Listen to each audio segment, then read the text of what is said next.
فأعوذ بالله من الشيطان الرجيم. بسم الله الرحمن الرحيم. يا أيها الذين آمنوا كتب عليكم الصيام كما كتب على الذين من قبلكم لعلكم تتقون. وقال النبي الكريم صلى الله عليه وسلم: من صام رمضان إيمانا واحتسابا غفر له ما تقدم من ذنبه. وقال في موضع آخر: ومن قام رمضان إيمانا واحتسابا غفر له ما تقدم من ذنبه.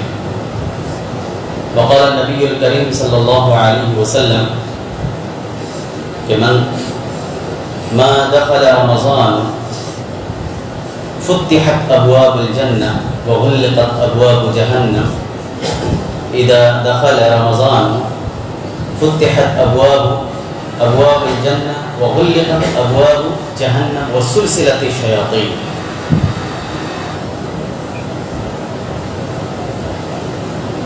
عزیزان ملت اسلامیہ، ابھی میں نے آپ حضرات کے سامنے کلام پاک کی جو آیت تلاوت کی، اس آیت کا مفہوم یہ ہے کہ ایمان والو تم پر رمضان کے روزے فرض کیے گئے اسی طرح جس طرح کے پہلی قوم پر فرض کیے گئے تھے تاکہ تم تقوی حاصل کرو. اور ایک دوسری حدیث میں نے پیش کی کہ من صام رمضان ایمان و احتسابا غفر له ما تقدم من ذنبه. جو کوئی ایمان اور احتساب کے ساتھ ثواب کی نیت سے، حالت ایمان میں ثواب کی نیت سے روزہ رکھے گا، اس کے اگلے پچھلے گناہ معاف ہو جائیں گے. اسی طرح من قام رمضان ایمان و احتسابا غفر له ما تقدم من ذنبه، کہ جو کوئی رمضان کی راتوں میں تہجد کی نماز ادا کرے گا یا قیام کرے گا، ذکر و اذکار میں مشغول رہے گا، راتوں کو نیندیں قربان کرے گا، اللہ کو یاد کرے گا، تو اس کے اگلے گناہ اور پچھلے گناہ معاف کر دیے جائیں گے. اور تیسری حدیث جو آپ کے سامنے پیش کی گئی کہ جب رمضان کا مہینہ آتا ہے تو فتحت ابواب الجنہ، جنت کے دروازے کھول دیے جاتے ہیں، وغلقت ابواب جہنم، اور جہنم کے دروازے بند کر دیے جاتے ہیں، وسلسلت الشیاطین، اور شیاطین پابند زنجیر کر دیے جاتے ہیں، شیطان زنجیر میں جکڑ دیے جاتے ہیں. سب سے پہلے رمضان مبارک کے روزے کے مقصد پر ہمیں بات کرنی ہے، لعلکم تتقون، تاکہ تم متقی بن جاؤ. متقی کس کو کہتے ہیں؟ تقوی کا مطلب یہ نہیں کہ آپ نماز پہ نماز پڑھتے رہیں، نفل پر نفل پڑھتے رہیں اور تلاوت کرتے رہیں، ذکر و اذکار کرتے رہیں. یہ تقوی کی انتہا نہیں ہے. تقوی یہ ہے کہ آپ کوئی بھی کام کریں، آپ کے دل میں یہ احساس ہو کہ ہمارا رب ہمیں دیکھ رہا ہے. کسی کافر مشرک کے آفس میں آپ کام کر رہے ہوں، جاب کر رہے ہوں، آپ یہ نہ سوچیں کہ ہم مشرک کے آفس میں کام کر رہے ہیں، ہم اسے دھوکہ دے ڈالیں گے، دھوکہ دے دیں گے، بلکہ وہاں بھی بیٹھ کر آپ کو یہ احساس ہونا چاہیے کہ ہمارا رب ہمیں دیکھ رہا ہے. رات کی تاریکی ہو، دن کے اجالا ہو، کہیں بھی ہو، دنیا کی کسی بھی کونے میں ہو، کسی بھی کام میں مشغول ہوں، وہاں یہ دل میں احساس ہونا کہ ہمارا رب ہمیں دیکھ رہا ہے. یعنی محاسبے کی صلاحیت، محاسبے کی کا ذہن پیدا ہونا کہ اللہ ہم سے اس کا حساب لے گا، اس کا نام تقویٰ ہے. اگر یہ چیز ہمارے اندر آ گئی تو بہت زیادہ ہمیں عبادت کرنے کی ضرورت نہیں ہے، بہت زیادہ نفلوں پر نفلیں پڑھنے کی ضرورت نہیں ہے، بہت زیادہ تلاوت کی ضرورت نہیں ہے. دل میں یہ احساس ہو جائے کہ ہمارا رب ہمیں دیکھ رہا ہے، اس کا نام تقویٰ ہے. اگر دل میں یہ بھی احساس نہ ہو کہ ہم بےمانی کر رہے ہیں، اور دل میں یہ احساس نہ ہو کہ ہمارا رب ہمیں دیکھ رہا ہے، تو گویا ہمارے دل میں ایمان نہیں ہے. ہم کسی پر ظلم کر رہے ہیں، ہم کسی کے دل میں نفرت پیدا کر رہے ہیں یا اپنے دل میں نفرت پیدا کر رہے ہیں، اور ہمیں یہ احساس نہ ہو کہ ہمارا رب ہمیں دیکھ رہا ہے. ہم اپنی بیوی پر ظلم کر رہے ہیں، بال بچوں پر ظلم کر رہے ہیں، سماج اور معاشرے اور پڑوسی پر ظلم کر رہے ہیں، اور ہمارے دل میں یہ احساس نہ ہو کہ ہمارا رب ہمیں دیکھ رہا ہے، تو آپ لاکھ نفل نماز پڑھ لیں، اب لاکھ تلاوت کر لیں، ذکر و اذکار کر لیں، کوئی معنی نہیں رکھتا ہے. کیونکہ رمضان کا مقصود نفل کی پابندی نہیں ہے، رمضان کا مقصود، رمضان کے روزے کا مقصود اور اس کا نتیجہ ذکر و اذکار اور تلاوت کی کثرت نہیں ہے، لعلکم تتقون ہے، تاکہ تم متقی بن جاؤ. یعنی ہر لمحہ یہ احساس ہو کہ ہمارا رب ہمیں دیکھ رہا ہے، اور اپنا دامن بچا کے جھاڑ سے نکل جانا، کانٹے دار جھاڑ سے نکل جانے کا نام تقویٰ ہے. وہ تقویٰ ہماری زندگی میں آ جائے تب ہم محسوس کریں گے کہ رمضان کے روزے سے ہم نے فائدہ حاصل کیا ہے. اس آیت میں یہ بھی کہا گیا ہے کہ رمضان کے روزے جو تم پر فرض کیے گئے ہیں، یہ مت سمجھنا کہ یہ روزہ تمہیں پر صرف فرض کیا گیا ہے، بلکہ اس سے پہلے قوموں پر بھی فرض کیا گیا تھا.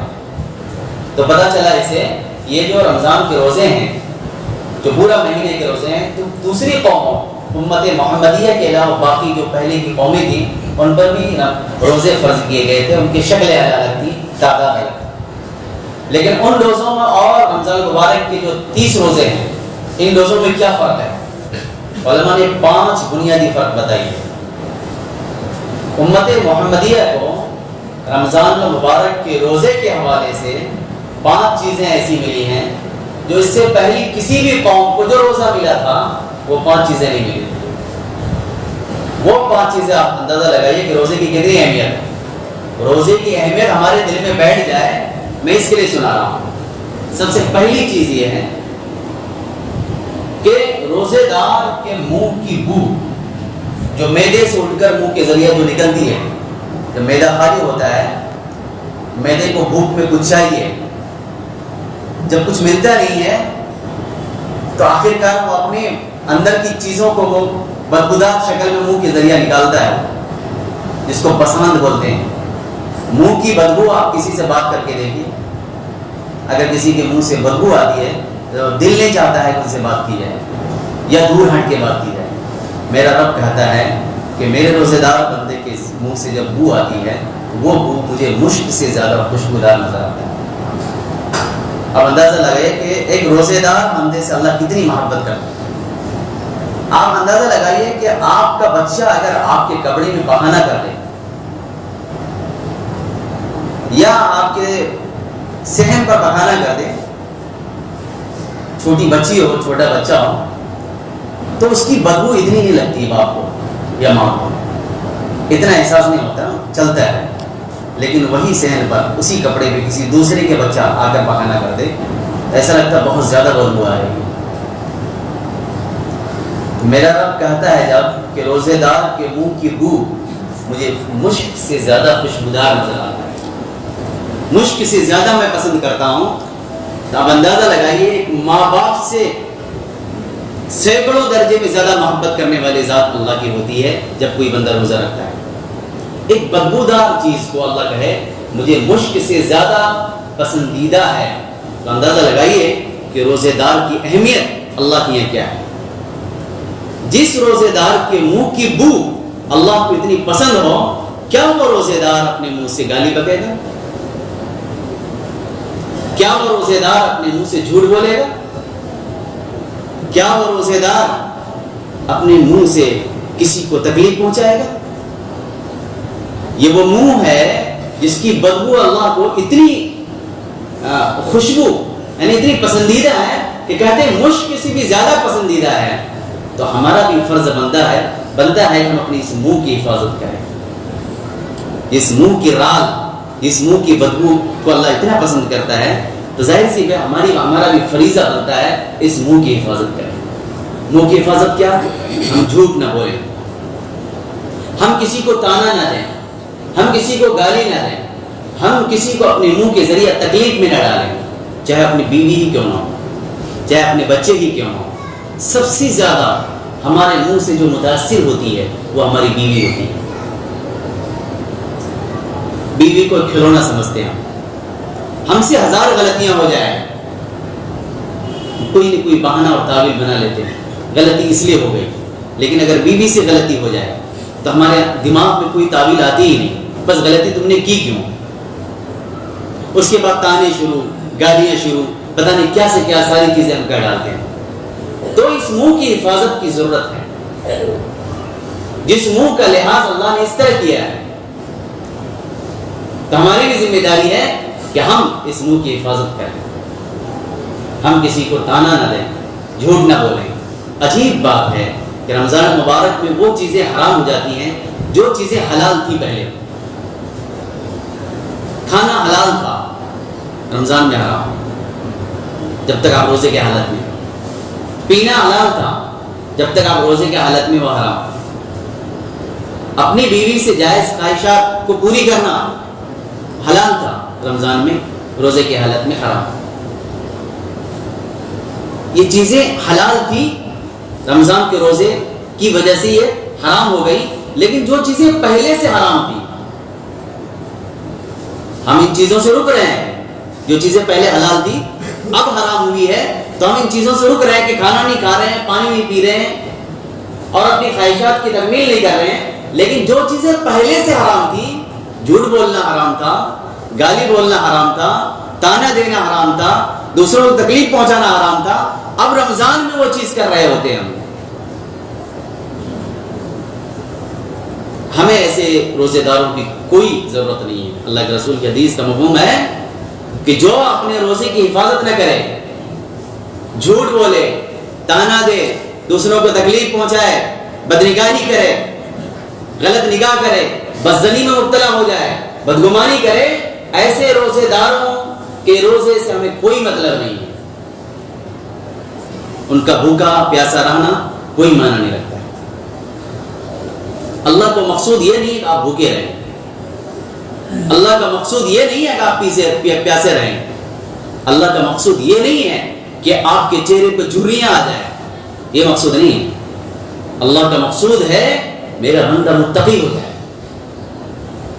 آپ جب بائک خرید کے لاتے ہیں، جیسے ہی بائک خرید کے لاتے ہیں 3 مہینے کے بعد ایک میسج آتا ہے سروسنگ کے لیے کہ 3 مہینے ہو گئے، آپ آ جائیں سروس سینٹر میں سروس کے لیے۔ آپ سروس کر لیتے ہیں، بائک نہیں ہو جاتی، بالکل نئی فریش ہو جاتی۔ پھر 3 مہینے کے بعد پھر ایک میسج آتا ہے کہ آپ سروس کا ٹائم ہو گیا، آپ آ جائیں، کم قیمت میں آپ کی سروس ہو جائے گی۔ حتیٰ کہ سال بھر تک اس طرح کے میسیجز آتے رہتے ہیں۔ رمضان مبارک کا مہینہ ایک سروس کا مہینہ ہے۔ وما خلقت الجن والانس الا لیعبدون، ہم نے جنات اور انسان کو محض اپنی عبادت کے لیے پیدا کیا ہے۔ تو تخلیق انسان کا مقصود عبادت ہے، رب کی عبادت، یعنی محض عبادت کرنا مقصود ہے۔ لیکن اللہ کو معلوم ہے کہ میرا بندہ جب دنیا کے دندوں میں پھنسے گا تو وہ بہت سارے گناہ میں مبتلا بھی ہوگا۔ تو ہمارے بندوں کو سروس کے لیے، اس کو ایک نئی زندگی دینے کے لیے، ان کی تجدید کاری کے لیے، ان کی نیا ماحول ریفریش کرنے کے لیے کچھ چاہیے، تو ان کے لیے ہفتے میں جمعہ مل گیا اور سال میں رمضان مل گیا۔ تو رمضان کے پورے مہینے میں مقصود اصلی کی طرف آ جائیے۔ انسان کی تخلیق کا مقصود ہے عبادت رب کی عبادت۔ ہم 11 مہینے رب کی عبادت اس قدر نہیں کر پاتے جس قدر ہمیں کرنی چاہیے۔ تو ہم سے جو بھی بھول چوک ہوتی ہے 11 مہینے، یہ 1 مہینے میں مقصود اصلی کی طرف آ جائیے اور عبادت میں لگ جائیے۔ چلتے پھرتے رہیے، سبحان اللہ، الحمدللہ، اللہ اکبر، استغفار، آپ ناپتے رہیے، تولتے رہیے، کاٹتے رہیے، پیٹتے رہیے، بٹاٹا بیجیے، کاندا بیجیے، سب کچھ کیجیے، ذکر الہی میں مشغول رہیے۔ عبادت کے لیے مخصوص ایک مسجد ہی نہیں ہے، آپ جہاں ہیں وہاں عبادت کر سکتے ہیں۔ آپ کا رب آپ کو دیکھ رہا ہے۔ اگر یہ استحضار ہے کہ میرا رب مجھے دیکھ رہا ہے تو یاد رکھیے تو آپ کے لیے ہر جگہ مسجد ہے۔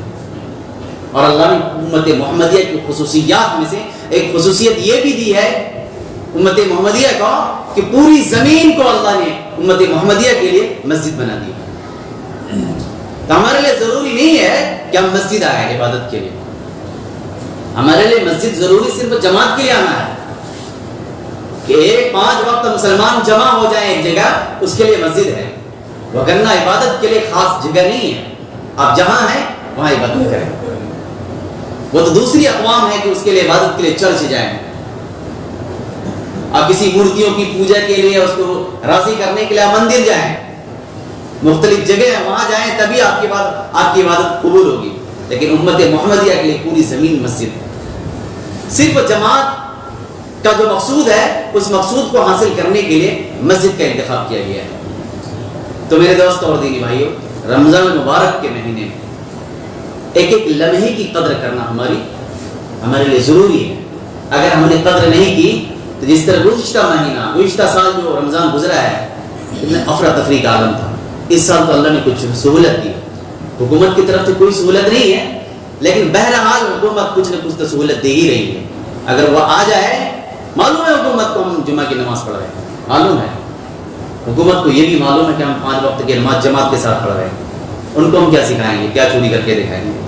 لیکن اللہ نے ان کے دلوں میں یہ ڈال دی ہے کہ جان دو نماز پڑھنے کی، کتنا چھیڑو گے، یہ لوگ دینی لوگ ہیں، مذہبی لوگ ہیں، چھیڑو گے کہ ہنگامہ نہ ہو جائے، یہ دل میں اللہ نے ڈال دی ہے۔ اب کہیں کہیں جو دیکھتے ہیں کہ امام صاحب کو پکڑ کے لے جا رہے ہیں، ذمہ دار نے مسجد کو پکڑ کے لے جا رہے ہیں، وہ بھی ضروری ہے تاکہ ان کو بھی پیش کرنا ہے نا کہ مسجد پر بھی یہ سختی کر رہے ہیں۔ وہ اگر نہ دیکھا جائے تو اللہ نے ان کے دل کو نرم کر دیا ہے ہمارے لیے، مگر نہ وہ آ جائے، اگر ادھر سے کون روک پائے گا ان کو؟ تو گویا اللہ نے ہمارے لیے کافر کے دل کو نرم کر دیا ہے۔ اگر ہم اس موقع کا بھی فائدہ نہیں اٹھائے تو ہم کب اٹھائیں گے؟ گزشتہ سال تو یہ بھی نہیں موقع ملا تھا، اس سال موقع ملا ہے تو ہم اپنی پیشانی کو سجدے سے مزین کر لیں، خوشبودار بنا لیں اور اللہ کو راضی کریں۔ یاد رکھیے یہ مصائب، یہ وبائیں، یہ طاعون، یہ جو دیکھ رہے ہیں مختلف نام، کووڈ-19، یہ ایک اللہ کا عذاب ہے، آپ چاہے مانے نہ مانے، یہ ہماری حرکتوں کا نتیجہ ہے۔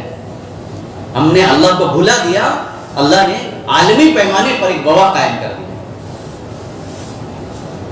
کافر مشرک سے مطالبہ نہیں ہے اللہ کو، ہمیں غصہ آتا ہے اپنوں سے، ہم حساب لیتے ہیں اپنے بیٹے کا، دوسرے کا نہیں لیتے۔ پڑوس کا بچہ کیا کر رہا ہے ہم اس کا حساب نہیں لیتے ہیں، ہمارا بچہ کیا کر رہا ہے اس کا ہم حساب لیتے ہیں۔ ہمارا رب ہمارا حساب لے گا، کیونکہ رب کا ہم ہے۔ جو مومن ہے، جو ایمان والا ہے، وہ رب کا ہے، جو رب کا ہے رب اس سے حساب لے گا۔ جو وبائیں جو آ رہی ہیں، جو اللہ کا عذاب نازل ہو رہا ہے، یہ ہماری اصلاح کے لیے ہو رہا ہے۔ اب بھی اگر ہم نہیں جاگے تو کب جاگیں گے؟ اب بھی اگر ہم بےمانی میں لگے رہیں، شیطانی میں لگے رہیں، جھوٹ بولیں، تانا دیں، دوسروں کی غیبت کریں، بدزنی اور بدگمانی میں مبتلا رہیں، دوسروں سے حسد اور جلن کریں، تو کب ہماری اصلاح ہو پائے گی؟ تو میرے دوست اور دینی بھائیوں، یاد رکھیں رمضان کی قدر ضروری ہے۔ 7 اعمال ایسے ہیں، 7 اعمال رمضان کی فضیلت کے بارے میں بتا رہا ہوں کہ 7 اعمال ایسے ہیں کہ رمضان کے تعلق سے کہ رمضان کی اہمیت کو بڑھاتے ہیں۔ 2 عمل ایسے ہیں جو انسان کو، یعنی اعمال 7 طرح کے ہوتے ہیں، جو بھی ہم عمل کرتے ہیں، جو بھی ہم نیکی کا عمل کرتے ہیں وہ 7 طرح کے ہوتے ہیں۔ 2 طرح کے عمل ایسے ہیں جو واجب کر دیتے ہیں کسی چیز کو۔ ایک عمل ایسا جیسے اللہ کی عبادت کر رہے ہیں اور اللہ کے ساتھ کسی کو شریک ہم نے نہیں کیا، یہ عمل جنت کو واجب کر دیتا ہے۔ جس نے کبھی شرک نہیں کیا وہ جنت جائے گا۔ اللہ کی عبادت کی اور اللہ کے ساتھ کسی کو شریک نہیں ٹھہرایا، یہ عمل جنت کو واجب کر دے گا۔ اور اللہ کی نافرمانی کی، اللہ کے احکام کا مذاق اڑایا اور اللہ کے ساتھ کسی کو شریک ٹھہرا لیا، یہ عمل جہنم کو واجب کر دیتا ہے۔ 2 اعمال ایسے ہوتے ہیں جو واجب کر دیتے ہیں، اور 2 اعمال ایسے ہوتے ہیں جن کی جزا ان کے مثل ملتی ہے۔ پہلا عمل ایسا کہ آپ گناہ کریں تو گناہ کی جو سزا ملے گی اسی کی مثل ملے گی۔ جیسے ایک نیکی کرتے ہیں 10 گنا ثواب ملتا ہے نا، 700 گنا ملتا ہے، بے حساب ملتا ہے، لیکن گناہ جو ہے ہم جب کرتے ہیں تو گناہ کی جو سزا ملتی ہے اسی کے مثل ملتی ہے۔ اسی طرح وہ نیکی، کوئی کسی نیکی کرنے کا ارادہ ہم نے کیا، حوصلہ کیا، عزم کیا اور ہم نے وہ نیکی کی نہیں، جیسے میرا ارادہ ہوا کہ فلاں غریب کو مجھے دینا ہے انشاءاللہ کل اتنے روپے دینا، یا افطاری کٹ دے دوں گا لے جا کر کے، یہ ارادہ کیا آپ نے اور کل ہم کر نہیں پائے کسی وجہ سے، یا ہماری پاکٹ میں اتنے پیسے رقم نہیں کہ ہم دے سکیں، لیکن ارادہ ہم نے آج بنا لیا.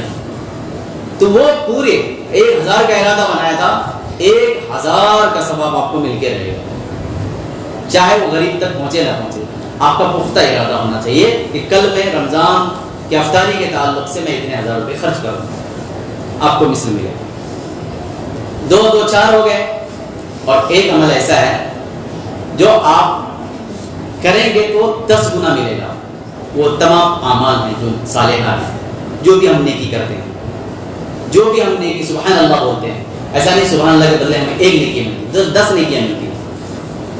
کسی کو اگر ایک امرود کھلا دے رہا ہے، ایک چیکو کھلا دے رہا ہے، ایسا نہیں ایک چیکو کھلانے کا ثواب ملتا ہے، وہ 10 چیکو کھلانے کا ثواب ملتا ہے.